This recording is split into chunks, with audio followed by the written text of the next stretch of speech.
Senghor bi nga wax noonu nitu valeur la dafa waxoon benn mbir mu am solo je n'effacerai pas les pas de mes pères ni les pères de mes pères mais je laisserai mon esprit ouvert au vent pillard du nord enracinement d'abord plus ouverture moo tax mënumaa gëm nit ka nga xam ne am na lu jiitu ci yow waaw ay jikko yu jóge fu kenn xamul ñëw bëgg ko wàll yaan si ci yow di la soppi du mënta nekk dafa am lu ñuy tuddee complexe d'infériorité c'est-à-dire nit ki munoo nit ki ak jikkoom yow ak sa jikko nga bàyyi fa sa jikko wëlbatiku moom ci jikkoom di jëf ay jëfam ab xol lu ca loolu njëkk xeet sa bopp daf ci bokk ab xol lu ca njëkk gis nga Sophia c'est-à-dire amul lu nit di uti te mënu ko am ci ngor amul lu nit du uti te mënu ko am ci yar amul lu nit du uti te mënu ko am ci jom mais loolu fan lay jógee mais ci sa éducation lay jóge waxuma éducation bi nga xam ne dafa yem ci kër kese mais même école ba mais auparavant qu'est-ce qui se passait soo gisoon sa professeur da ngay daw làqatu ji ñun ñëpp jaar nañ ci tey da ngay gis sa professeur da ngeen di bokk sax gel di xeex ak donc nous avons un problème c'est-à-dire il faut que ñu duut ci wax ji dañ koy wax mu leer c'est-à-dire dañu toog ay nit di ñu seetaan il faut que tamit ñu wax la nga xam ne nit ñi dañ ciy jëriñu man damaa jàpp ne mag ñi li leen war ñu ngi koy def wallahi ñun ñii ñooy toog tey def suñuy mbir di ko juñ suñuy waajur yaa gore amaana suñuy waajur sax yëguñ ko wallahi yaa gore man nee naa la waajur bi nga xam ne dafa taxaw ne la amal jom foofu dama fay gën a leeral ndax diw mi nga xam ne yéen a bokk nangam waaw mais kooku wax jooju mu la wax noonu lu positif la comparaison mais ci suñu jamonoy tey lu wér yow da ngay aj mbagg ne sam papa warumaa wax lii mais loolu moo ñu sonal te je vous dis une chose le développement commence le jour où tu prends la décision de faire plaisir à tes parents et faire plaisir à tes parents du lenn du xaalis ba leen di andi du dara loolu di andi mooy yoral jikko bu rafet boo génn ñëpp bëgg laa jur loolu la réussite tu veux dire ñëpp bëgg laa jur je dis bien que ne ma ne boo bëggee teral say waajur yoral jikko bu rafet soo génn ñëpp bëgg laa jur bu ñu jël teraanga teg ko ci alal nañu jël teraanga teg ko ci jikko mais jikko teralul kenn bëri na aka bëri ñu mu teral jikko aka maa ngi ñëw jikko moo tax ma ne maa ngi ñëw suñu société alal mooy teral jikko da nga wax léegi nag bu ñu ragal wax ji moo tax ma nag damay wax ay teraanga nañ ko laal teraanga mooy yóbbu nit mag prospère nañ ko laal jikko mooy yóbbu nit mag yor jikko bu rafet mooy yóbbu sa ay mag lépp lu ma yor jikko bu rafet mooy yóbbu sa mag waaw lépp lu ma la wax dama am fu ma koy teg ma ñëw moo tax ma encore une fois dama la koy leeral ma leeralal ma bon voilà jikko ju baax su ma nee la jikko ju rafet da nga nit kaa ngi toog nga dégg ko mu ne dama bëgg a teral samay waajur yonent bi ci jikko na ko tegee bu yorul jikko ju baax lépp lu mu jox waajuram du neex waajuram parce que su fekkee lam ko bëgg a terale day dem rey doomu jàmbur mbaa mu agressé doomu jàmbur mbaa mu violé doomu jàmbur ci mbedd mi récupérer loolu ñëw terale ko waajuram loolu neexu ko. am na ay complice. maa ngi ñëw. sa doom dina nekk donc teraanga mu ngi commencé ci. sa doom dina nekk ci teraanga lu mu la indi nga jël. teraanga pros di nga ma ñëw. bàyyi leen jàmbur bàyyi leen Ibra. sa doom amul liggéey amul benn revenu. fi nga taxaw Ibra nga sas ko dara mu dem andil la ko yow xam nga ni amu ko ci liggéeyam. quand je dis sas mooy nga bëgg dara. quand je dis sas par exemple mooy bëgg dara ne ko suba dee par exemple bëgg naa wala tabaski jot nga ne ko bëgg naa 5 mètres jersey tout en sachant que sa doom mënu ko attends rek sa doom mënu ko. mu dem andil la ko nga ñaanal ko kontaan ci moom xalaatoo fu nga ko jëlee xalaatoo nan la def ba am ko foofu laa ne est-ce que loolu jikko bi foofu laa ne day intervenir je n'accepte pas la pression sociale sama papa su ne ma waaw maa ngi ñëw su ma waajur ne bokkul ak suba maa ngi ñëw su ma waajur ne y a pas de pression su ma waajur ne lii laa bëgg ku liggéeyul demul fenn su ma liggéeyul demuma fenn xam nga lan la ma bëgg a jàngal jógal nga wuti ndax wërsëg mu ngi ci tànk kii jóg di dem waaw loolu la bëgg a wax c'est-à-dire waxu la ne demal fëq yëfu jàmbur wala defal dama maanaam danaan la toog bi nga toog ci taatu garab bi di naan ataaya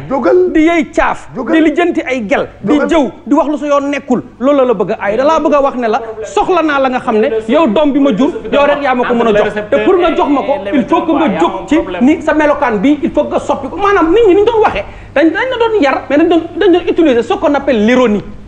yaa ngi ci démb wala yaa ngi ci tey. non dama lay expliquer. waaw je suis d'accord mais dama bëgg fii kii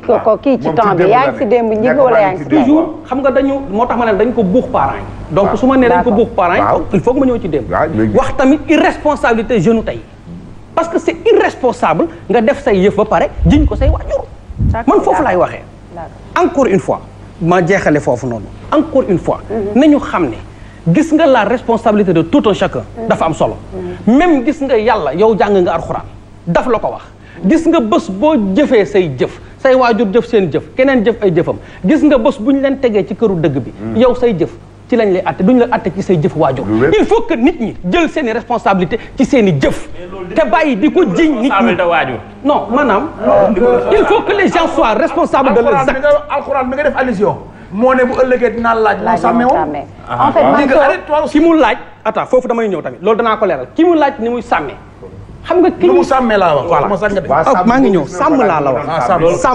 sàmm mooy waajur bi dañ waajur bi dañ ne ko yaral xam nga yar boobu lan lay junj dañ ne ko kii nga xam ne dafa jaar ci yow lañ la sant nañ bu fekkee da nga bokk ci diine nga yar ko ci pour mu xam diineem bu ñu def allusion ci affaire yi je suis pas d'accord diine rek mat na sàmm dafa large ci diine gis on nga n'est ki pas am d'accord diine sur ça c'est-à-dire diine da nga naan diine en général ki am diine boo waxee diine fii dans la réalité sociale mooy nay jullee kese sans pour autant que ngay vérifier moom buy indi xaalis fan la koy jëlee moom buy doxalee nan lay doxalee non mais dafa am ay préceptes ay valeurs ma tourné wu ci ñoom Sophie waaw loolu laa koy wax li nga wax waaw lu mu indi lu ne war ngaa laaj fu mu ko jëlee c'est ça diine ça englobe tout saa yu fanaanee àll war ngaa laaj fan la fanaan il faudra d'accord il faudra que ñu def la part des choses entre li nga xam ne moom la ñu nekk di waxtaane c'est-à-dire l'éducation qu'un parent donne à ses enfants ak li nga xam ne moom la ñuy waxtaane muy arriviste c'est-à-dire moo non du sax réussir du waxu arriviste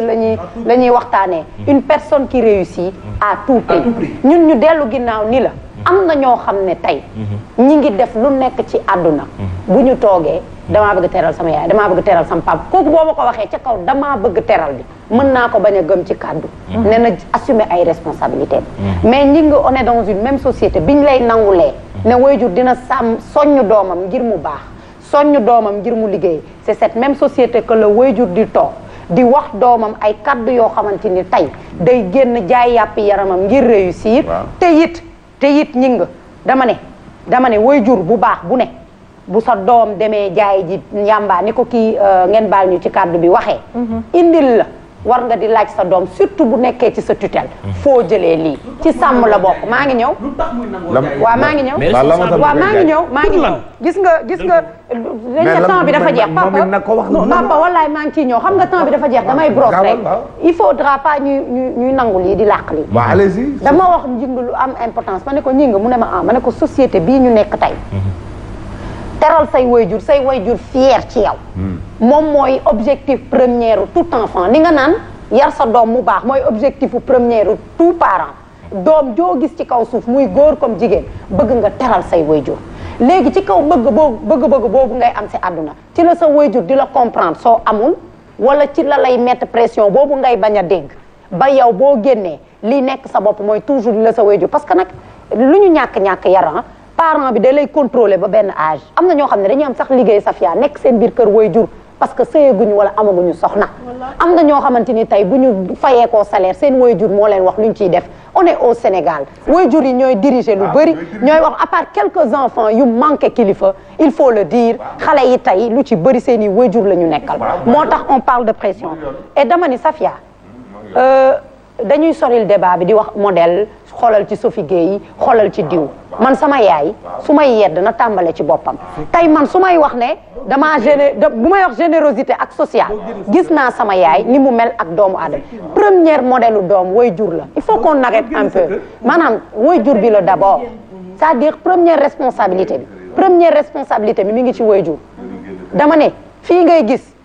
ku la naan bul ba pare di wolof laa ku la naan bul ba pare di c'est daal le premier modèle xale ku lay tere ba pare nekk te ñun ñëpp loolu la bëgg a wax booy jigéen sa yaay mooy doon sa repère bi njëkk sa repère avant ngay mature comprendre waaw Pape dama loon bàyyi nga mottali maanaam ñi la jur bu fekkee jigéen excuse-moi bu dee jigéen nga ki la sa yaay mooy sa premier repère bu dee góor nga sa pap mooy sa premier repère donc dama ne modèle yi ñuy wër di ko wërloo doom feneen di ko comparer ak ñeneen yow parent bi yaay nekk modèle bu njëkk ci sa doom boo demee àll ba da ngay xool waajur yi nga xamante ni Sophie du ñu def tout pour am dañuy liggéey dormir tranquillement parce que li ñuy bay moom la ñuy liggéeyee. moom la ñuy dundee du moins. maanaam ñooñu ñu ngi yar tamit seen njaboot. ci doylu.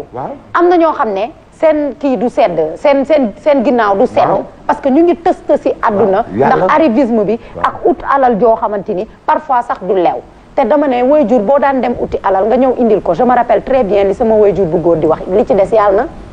na barkeel alal na lew te barkeel su fekkee bëgg nga mu jëriñ la c'est-à-dire mooy phrase bi nga xamante ni moom la ñu war a saxal ci bopp nit ñi fi may daanelee mooy jaar-jaar soo nañuy exemple bu ñu koy jël nañ koy jël ci jaar-jaar nit ñi mais pas ci ki arrivé gis nga boo jëlee rek ki arrivé nga wan ko xale bi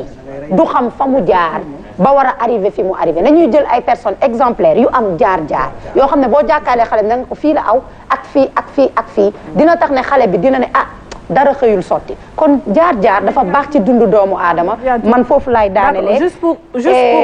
parenthèse bi quoi munoo woote di wax ne ngeen baal ma jigéen moom dina xam doomam li muy doon ëllëg ci même famille jigéen day accoucher ñaari doom volupté mës na ko wax grand plateau jur président jur sàcc même jigéen bi jur président jur sàcc donc